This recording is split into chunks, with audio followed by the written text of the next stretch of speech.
Today I'll talk about a new series starring Tom Holland and explain why it can't be successful from the start.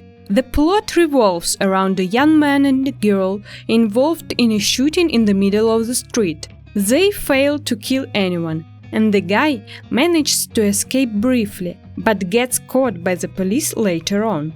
During the interrogation, a special agent, not a regular cop, tries to understand why the detainee, Danny Sullivan, keeps talking about people no one else has seen, and whether he's a serial killer hiding behind a beautiful story. As the first episodes unfold, their conversations lead to drama, thriller, and many mysteries that need answers within 10 episodes.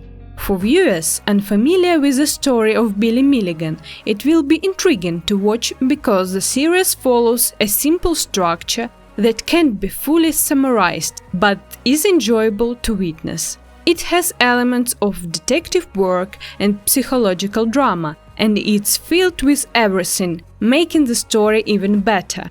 The narrative truly captivates the audience and takes them deeper with each plot twist, of which there are many. In the initial episodes, you receive minimal information, mostly the main characters' memories, which might be fictional, adding more intrigue.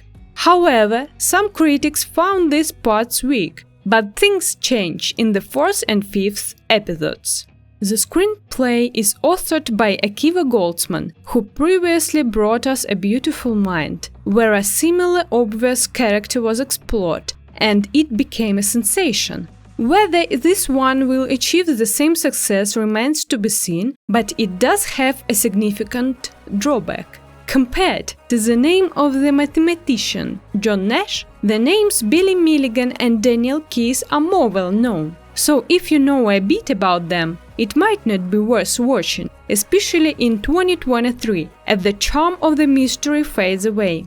Billy's story was the first told back in 1981 by Daniel Keyes, who detailed the problem and all the consequences of living with such a mental disorder. The book became incredibly popular and remained so, and over the 40 years, several documentaries and fictional films about Milligan have been made.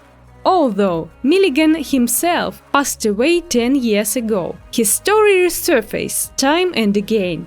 In 2021, Netflix made another documentary about Milligan amidst the popularity of true crime. Now, Apple TV has decided to create a big fictional story based on this character, with Tom Holland and Amanda Seyfried in the lead roles. They both played wonderfully, but this series is for people who either haven't heard of Billy or are fans of Tom. On the day of the series release, actor Tom Holland stated that working on the project was so challenging that he decided to take a break in his career to recover from the exhausting year-long shooting. According to him, he became so immersed in his character that it was difficult for him to distinguish himself from Danny Sullivan. He mentioned experiencing a moment of mental strain at home and realizing that he needed to shave his head to distance himself from the character. Although it might seem like a marketing ploy to attract more attention to the project, but Holland genuinely gave his all, and his performance in the series doesn't resemble his role as Spider-Man. In the crowded room, it's impossible not to emphasize with Danny, whose life seems endlessly plagued and troubled, both literally and figuratively. When his lawyer claims in court that everyone failed this boy, his parents, his teachers, his neighbors, his friends, his community, it doesn't mean much, given how often the people around him actively harmed him. The series aims to evoke sympathy for Danny and others like him, highlighting the need for care rather than punishment. However, in the first few episodes, I caught myself thinking that at some point we might shift from observing his suffering to being immersed in it, and this deliberate focus on the worst that happened to Danny might lead the series to immerse viewers in his trauma. The series seems to smooth out many dubious facts from the real-life biography of the prototype for Danny Sullivan, making the personal drama of the main character appear flat and crushed.